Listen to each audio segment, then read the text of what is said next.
So there's treatment risks, but then there's potential harms, risks of non-treatment. In other words, failing to treat. But we just established that the evidence for harm from the low in the CATS review was of low quality. That's what the CATS review was basically established, was that the evidence of harm, or basically that the evidence that it has much efficacy is low. That means that the harm reduction is low as well. So the evidence for harm reduction is low. It doesn't mean that the harm reduction is low. It just means that the again, we're talking about the methodological limitations of the studies that exist. The death of God is about the drying up of a horizon of meaning and of a whole form of human life. Where do we stand in the illusion it makes? What kind of space are we invited into? The material relations between people become social relations between things. When we look at toasters, corn, and TVs, we still, to a large extent, live in the interregnum between worlds, if you will, or between paradigms. Not many people in the history of the world have faced that. Diet Soap is a Sublation Media podcast. You are Dr. Eric Oh So Good, MD. That's right.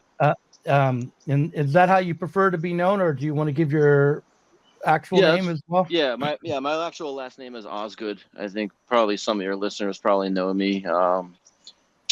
That's my online and my nickname in practice, but I'm not. You can call me Eric. It's fine. And you are a doctor in medicine. You're an actual MD. Yes. And what kind of doctor? Are you a specialist or? Yeah, I'm general internal medicine. Mostly specialize in hospitalist medicine, but general internal medicine is where I'm board certified. Yeah.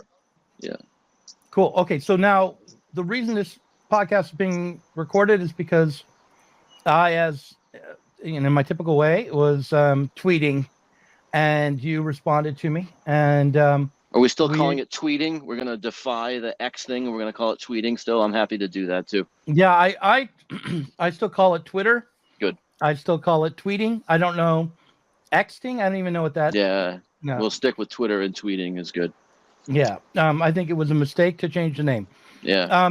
And we were going to discuss the CAS review and the Cochrane meta-analysis of mask. It was actually a meta-analysis of mask interventions or masking policies, not actually a assessment of the effectiveness of masks themselves.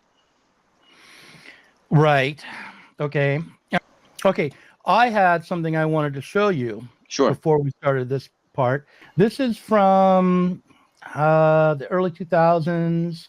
It's Alice Drager. She wrote a book called Galileo's Middle Finger.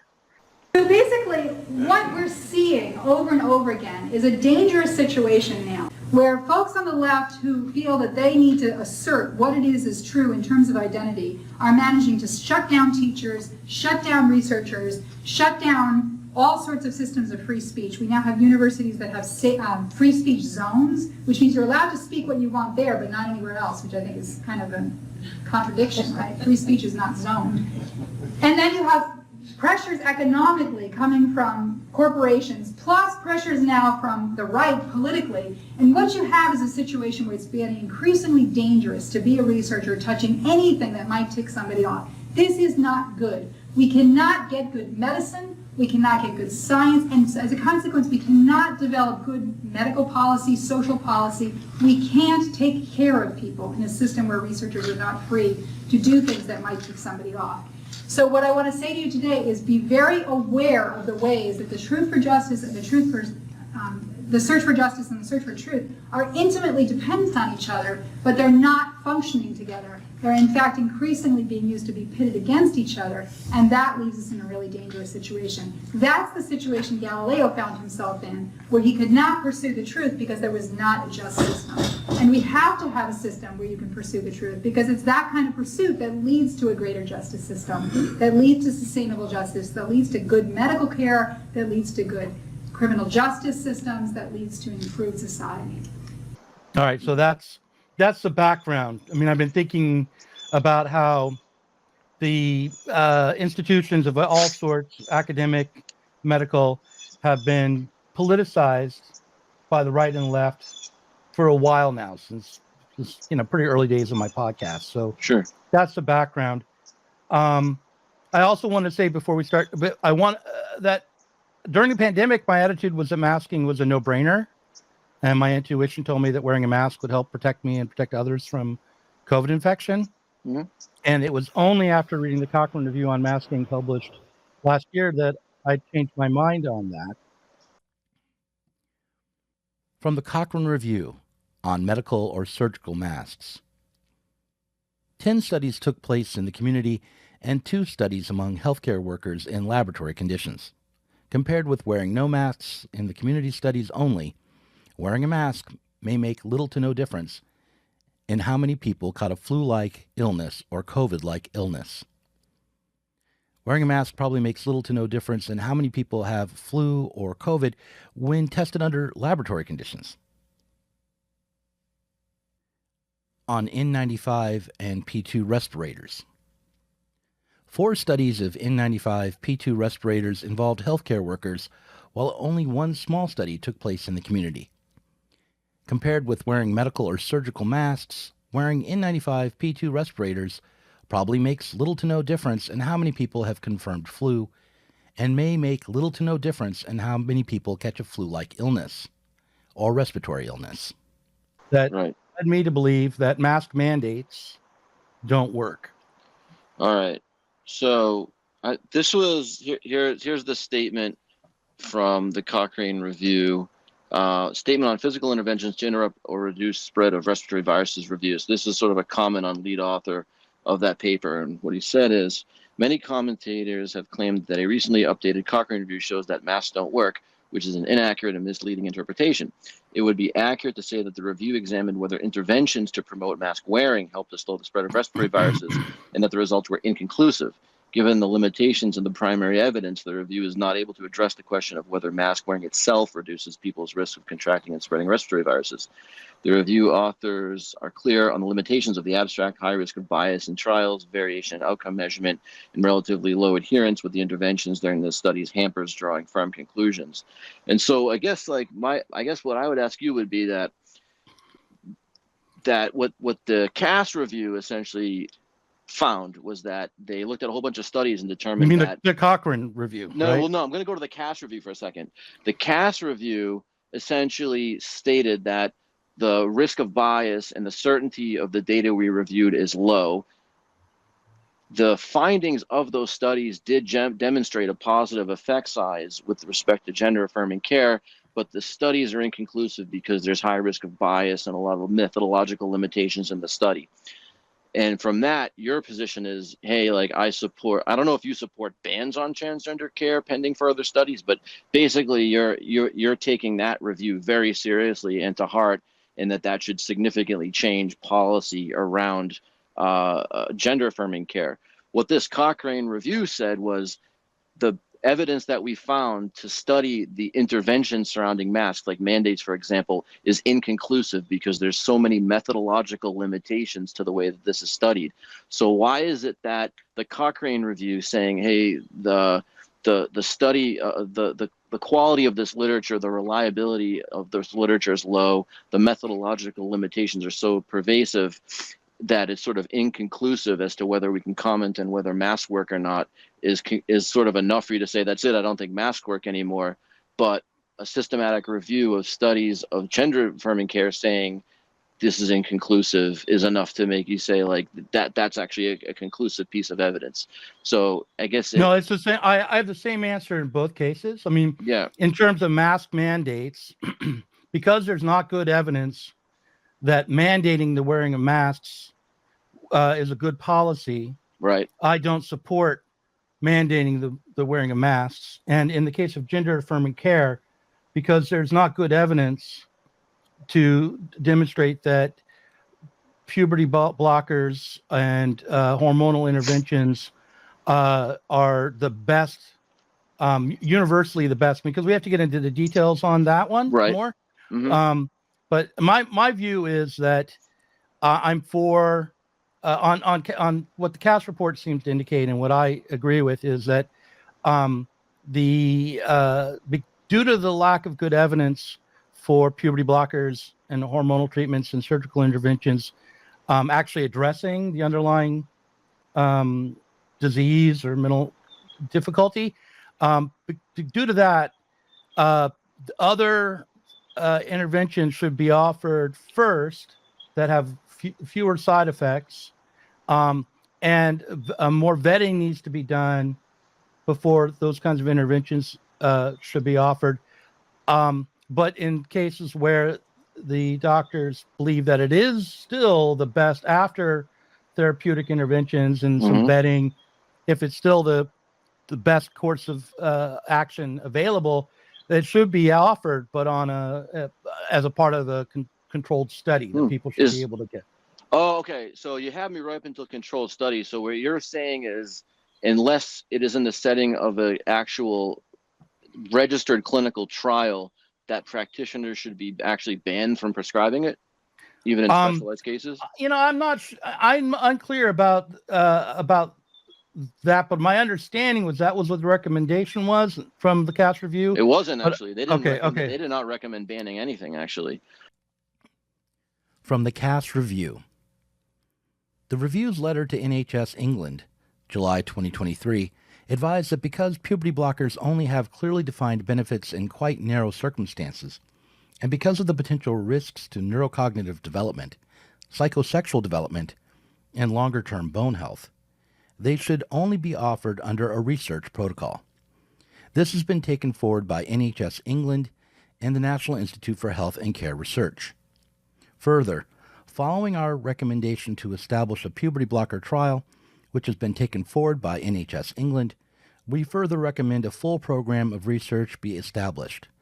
This should look at the characteristics, interventions, and outcomes of every young person presenting to the NHS Gender Services. The puberty blocker trial should be a part of a program of research which also evaluates outcomes of psychosocial interventions and masculinizing or feminizing hormones. Consent should routinely be sought for all children and young people for enrollment in a research study with follow-up into adulthood. We're talking about bans and mandates, which are policies, which are kind of separate from the question of how good is the evidence for the actual intervention.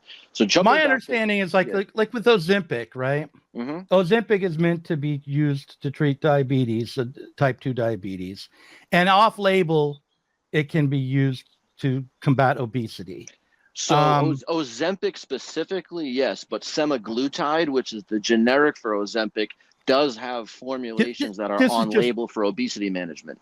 Right. This is just an example. I know that there are some different ones, but so a doctor might be more, if there was no good evidence that Ozempic actually helped combat obesity, right, but only poor or low quality studies that suggested it might, the doctor should take that into account. And if there were major side effects that came along with Ozempic, then I would think that the doctor would be even less inclined to prescribe it to be used off label. And then the call by the Cass review to do more randomized controlled studies on Ozempic would make sense. Sure.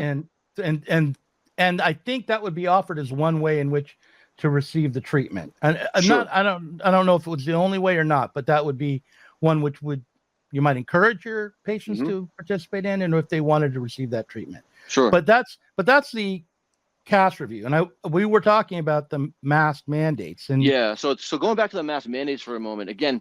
So what you have to be a little bit careful with when you're sort of appraising the results of systematic reviews or individual trials is that you have to take into account the limitations of studying that you can do, and whether or not, what you have to realize is that things are always going to gravitate toward the null hypothesis. When you do a study, if it's not that well done, it's going to be null. You're not going to see an effect size. If there is a size, you have to actually do really good study to actually show that there is one. And so if there's significant sort of methodological limitations to being able to show a benefit, it's going to make it so that you're more likely to come up with inconclusive or null than be able to show a significant benefit. So take, for example, you want to study the effectiveness of mask mandates.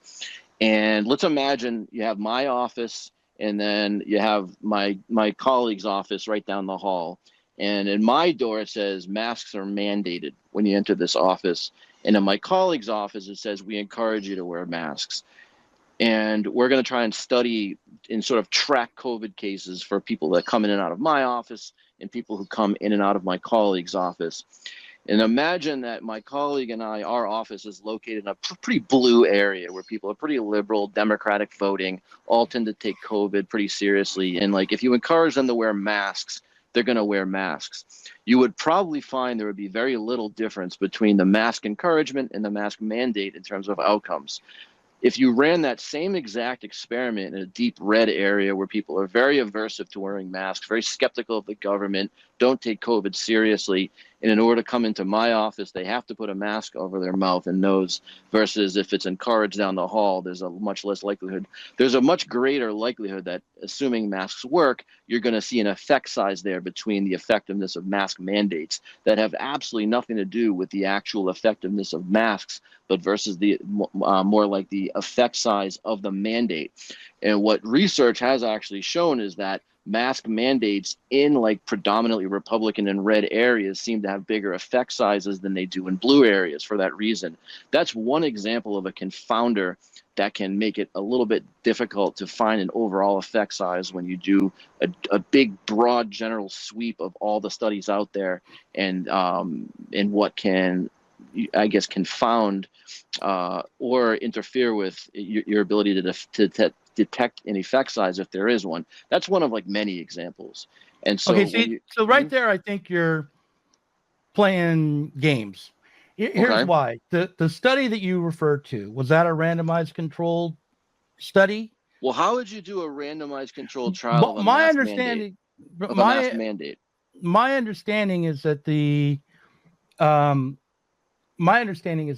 Cochrane Review, by being a meta-analysis, is considered to be the gold standard for coming to conclusions about this Right. question.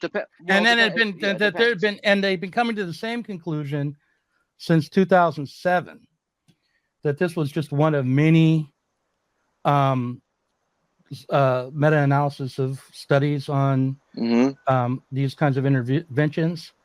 I even thought that there were some studies that were randomized and controlled. From the Cochrane Review, we included 11 new randomized controlled trials and cluster randomized controlled trials in this update, bringing the total number of randomized controlled trials to 78. 6 of the new trials were conducted during the COVID-19 pandemic, 2 from Mexico and 1 each from Denmark, Bangladesh, England, and Norway. We identified 4 ongoing studies, of which 1 is completed but unreported, evaluating masks concurrent with the COVID-19 pandemic. What I do know is that they did test in controlled environments. They tested both healthcare workers where they were required not only to use the masks, but use them to protocol, which would be very different from the way they were used in the general population. My ex-wife is a nurse, so I know you get a mask and then you use it time and you throw it away, and there's a whole bunch of medical waste that's generated when you use these things properly, which is fine. But the point is that in everyday life, people would use the same mask at least all day and probably for days at a time. Right. But so even when they tested in healthcare environments, they did not find conclusive evidence that it reduced the risk of infection. Right. So what they actually said was the study is inconclusive either way. Based on the evidence they found, you can't conclude firmly in either direction that they do or don't have this particular effect, right? So you can Right. frame that as there's no conclusive evidence, but then you're framing it as this is very high certainty evidence that they're just one's no better than the other, and that's not the case. It's When we were inconclusive. about to invade Iraq, Yeah, and the Bush administration right. was claiming there might be weapons of mass destruction in Iraq. And Yeah. I would say to my friends, listen, they've sent in weapons inspectors. They've searched every place they could find it. They did not find even a trace of evidence for weapons of mass destruction in Iraq. Sure. And people would say to me, it still could be there. And I would Right. say, yes, Mhm. but you can never prove a negative. Sure. That's all. That's logically impossible.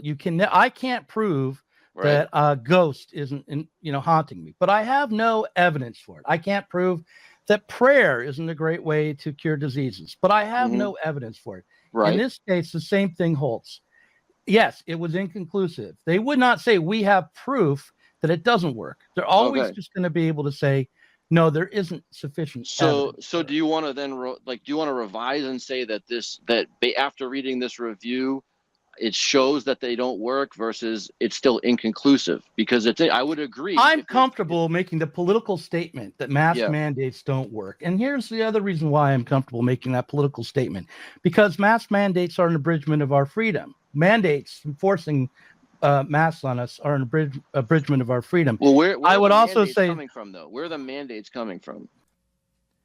The total number of U.S. states that enacted mandatory masking came to 39. Here are a few of the U.S. states that implemented mask mandates during the pandemic. Alabama. Mandate expired in April 2021. California. Mandate expired in March 2022. Colorado. Mandate expired in May of 2021. Connecticut.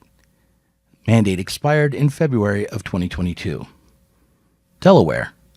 Mandate expired in February of 2022. District of Columbia. The district's order requiring masks for people over age 2 expired March 2022. Hawaii. Mandate expired in March 2022. Illinois. Mandate expired in February of 2022. They're using the best evidence they have to date. They can't jump into the future and say, here's what the systematic review is going to say. Okay. When there's So- a public health catastrophe, we have to use the best evidence we have at the time to make recommendations to try to prevent our healthcare system from getting overloaded. If we want to look back retrospectively after a Cochrane review and say, hey, look, despite our best efforts, there's so many methodological limitations in trying to study the effectiveness of mask interventions because of the high risk of bias. You can't really blind, right? You can't. It's very difficult to actually blind someone to whether they're wearing a mask. So there's obviously going to be risk of bias, risk of those effects as well. And there's so many other just logistical, statistical limitations and methodological limitations into how masks are studied that no matter what we do, we're almost never going to conclusively prove that mask mandates work. In other words, But we beyond would that, need- we've yeah. done meta-analysis of many, many, many studies, and there was not of any many, evidence of many and- studies of very limited quality with significant methodological limitations. When you do a study that has serious methodological limitations, you're more likely going to be slanted toward the null, which is A is no different than B. You have to have really good study methodology to be able to actually conclusively show A is better than B. Otherwise, you're almost always going to. So there's type 1 and therere's type 2 error. Type 2 error is when you are falsely showing. Let me that read you doesn't something. work. Yeah. go ahead. Similar, okay. This is on the Cochrane review is particularly known for its robust and transparent methods and is therefore Right. often considered to be the gold standard for such Correct. reviews. Correct. That That in doesn't this make the case, the underlying review studies that focused they're not looking just at on good. mask intervention, but on physical interventions more broadly, including Right. hand hygiene, blah, blah, blah. Right. Similar to a 2020 update on the topic, but in contrast to earlier editions, the systematic review did not consider observational studies about masks and instead was limited to randomized controlled trials and Right. clustered randomized controlled trials. Randomized controlled trials are considered one of the best kinds of evidence since they randomly assign people to an intervention or control group, and in the case of cluster design, randomly assign groups of people to different interventions. Right. This allows for a fair comparison of what the interventions actually does, although every study has some limitations. So, in fact, these were randomized controlled studies. Right. So but they are the just gold because standard of evidence. just because something is a randomized controlled trial doesn't mean it's a good randomized controlled trial. There are absolute garbage randomized controlled trials. You see them published in sort of predatory, low impact journals all over the place. Right. But in this case, the Cochrane Review, due to its transparency and the fact that it had been doing these reviews since 2007, is considered to be the gold standard for these kinds of reviews. Yes. So and to call that and to say that it's garbage is to me just like an ideological response. No. The Cochrane Review is of the highest standard. That has nothing to do with the underlying studies that the Cochrane Review is looking at. So what the Cochrane Review authors concluded was that the studies that they looked at in this review had high risk of bias, variation in outcome measurement, and relatively low adherence with the intervention during the studies. Therefore, it hampers drawing firm conclusions. This is from the author of that study. So here I'm looking at statement on physical interventions to interrupt or reduce the spread of respiratory viruses. That's a statement. That was a statement that the editor was pressured into producing. He was pressured. By a media, campaign, basically. And that if you read carefully, kind of ignores some of the conclusions that are actually in the Cochrane Review, like, for instance, the fact that there were studies of the nurses and the in the healthcare environment. So I mean, look, if I'm wrong here, I want to be, if this is a low quality study, if the Cochrane Review's findings are low quality and therefore they're overlooking really good evidence of I'm looking at the author's conclusions from the actual study, and I'm going to tell you exactly what the author's conclusions are. The high risk, again, it says the same thing, the high risk of bias in the trials. So let's start there. Do you understand what ROB, risk of bias, is when you're looking at a clinical trial in the setting of a systematic review or I think I do. I do. So yeah, it'll basically, let's say, for example, we had an open label observational study where I just look at 10 people who opted in for a treatment, and I look at 10 people who said, no, thanks, I don't want to take that treatment, and I compare the outcomes. That would be a critical risk of bias, right? Because I, as the investigator, am biased because I know who's getting the treatment. The recipients of the treatment are biased and susceptible to the placebo effect because they know they're getting the treatment, and there's non-random effects because there could be inherent differences in people who prefer the treatment to those who don't, which all could become confounding in terms of things that are playing an impact on the outcome that aren't related to the actual medicine or whatever it is that you're giving. That would be a high risk. Then we have very low risk of bias, where you have very well described excellent masking procedures, placebo or dummy or sometimes sham, they'll refer to if it's for a procedure or an intervention, with double or triple blinding. So it's outcome assessor, investigator, and subject blinded, with good randomization procedures that are well defined. That would be an example of a very low risk of bias study. So that it's very unlikely, because you're randomly assigning people so that so that even if there are unobservable confounders, let's say for the sake of argument, we grab a few decks of cards and we shuffle them all up and we distribute them amongst a group of people, it's likely that to some extent we're going to see pretty even distribution of the cards. The more decks of cards you stack in and do that with, the more evenly they're going to be distributed. Or I could manually, without shuffling the deck, just say, okay, you're going to get a 4, you're going to get a 3, you're going to get a 2, and go around the group and just manually make all the groups look the same. But what if someone else came in with invisible ink that could only be seen under a black light and wrote, say, a shape on some of the cards, not others? You could inadvertently, by doing that, be giving way more of the people with that shape that card versus others without knowing it, because you can't see it. But the benefit of randomization is that even if it's unobservable, you're still randomly and evenly distributing those characteristics, those baseline traits to the two groups. That's why randomization is so important. One of the reasons. And so if you've got randomized, well-blinded, well-masked, double-blind, and then placebo or sham control, that would be an example of a very low risk of bias. And then there's sort of intermediate risk of bias studies, like you might have an open-label RCT, where it's just not going to be feasible to blind the placebo. There's certain types of inhalers that there's no way to mask a similar one.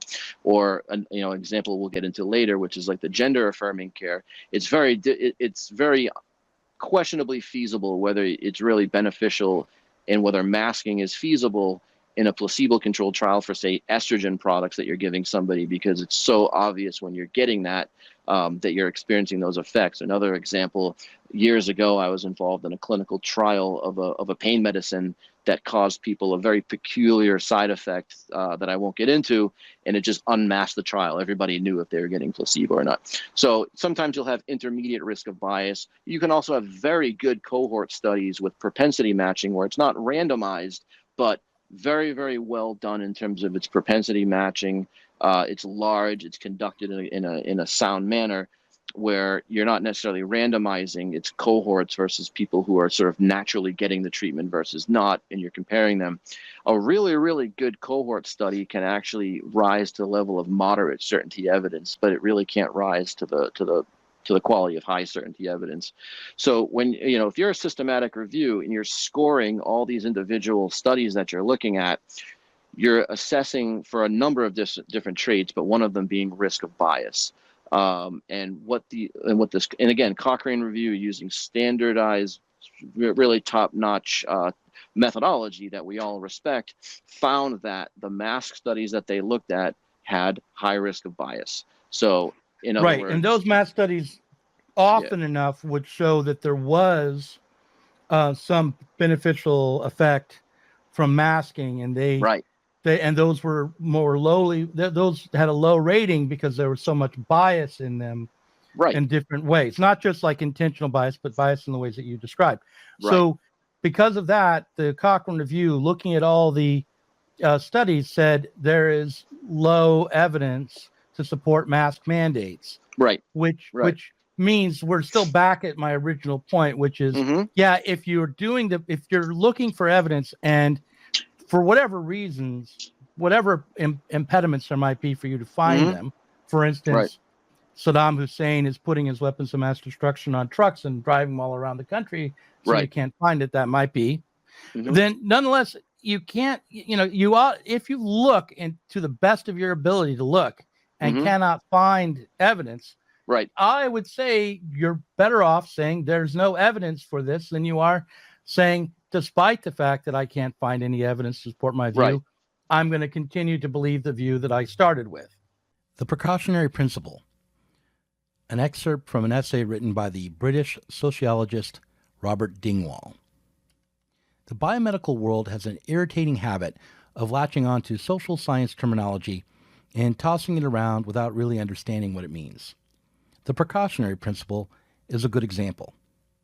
The precautionary principle has never encouraged the introduction of innovations, programs, or interventions on the basis that they just might do some good. It is, in fact, a conservative principle that says interventions should not be permitted unless it is established that benefits will be greater than harms. It tells the advocates for an intervention that they have to look just as hard for harms as for benefits. If the harms are theoretical, then research must be done to generate evidence about them before the innovation or intervention can be considered further.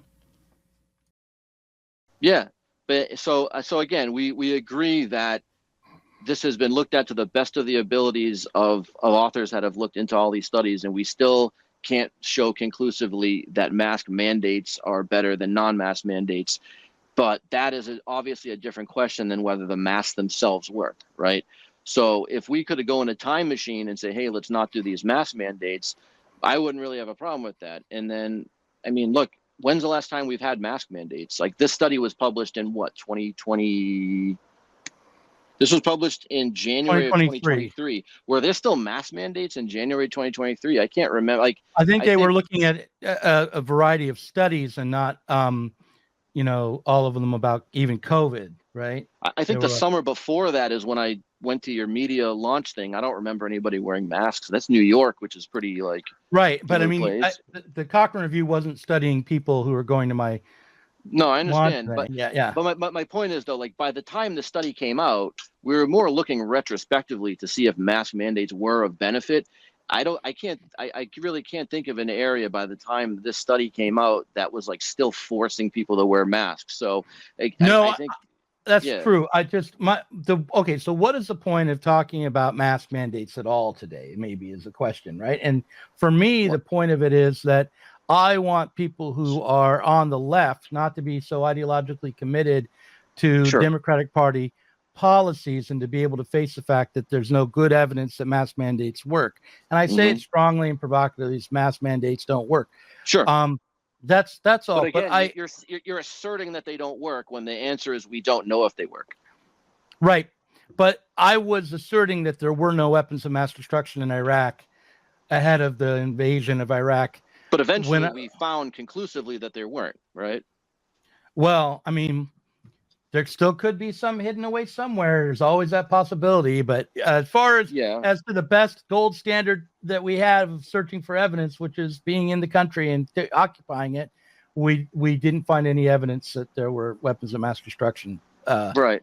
But yeah. I mean, like making people a mask on their face versus like invading a sovereign nation and committing war crimes is kind of like a little bit of a stretch. Yes, I am using some rhetorical devices here, but my point is that you can't really prove a negative. You can't prove something. You really can't. All right. Okay. So let's say SARS 2024 comes out and it's like some places still want to do mask mandates, and we say, hey, listen, we studied this extensively. We still don't have great evidence that mask mandates work, and instead we're just going to encourage people to wear masks because that, as far as we know, is non-inferior to mandates.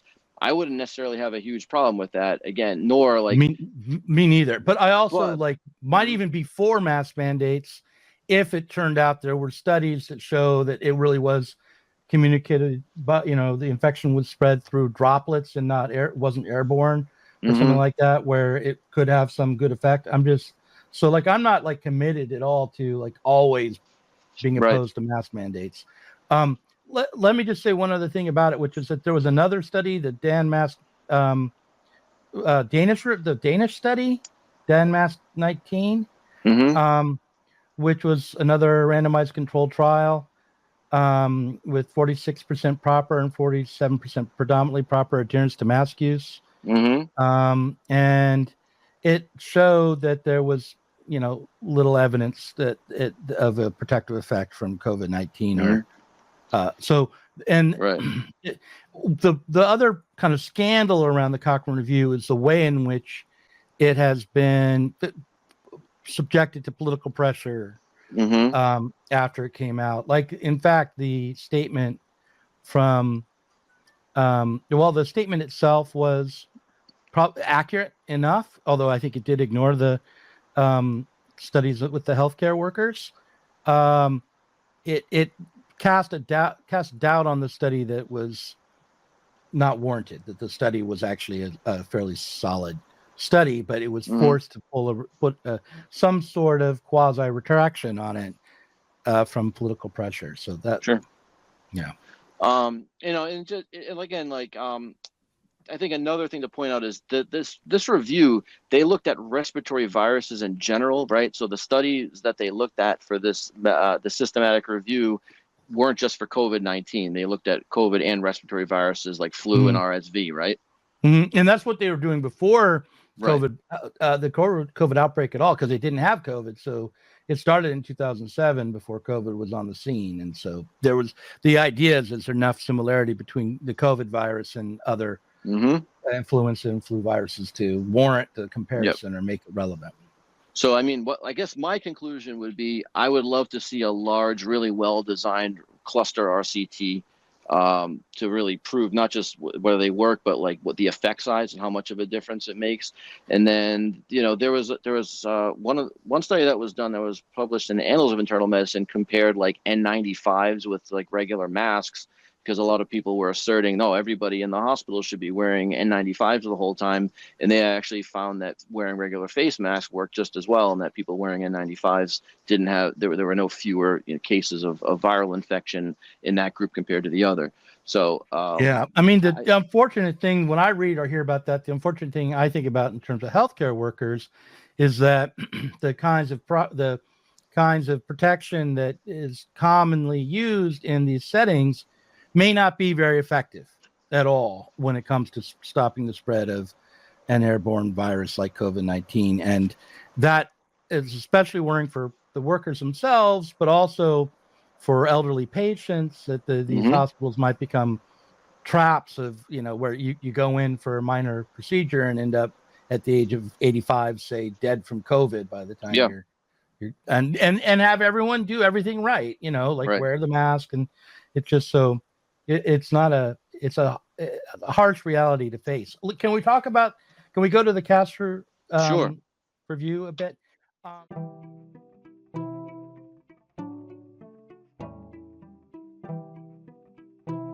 If you enjoyed this conversation, please do consider supporting us on Patreon. Our patrons help to make sure that Sublation Media can continue to provide interviews, videos, books, and articles that are critical of the left from the left. If you are tired of remaining stuck within bourgeois ideologies and politics, help us sublate them both.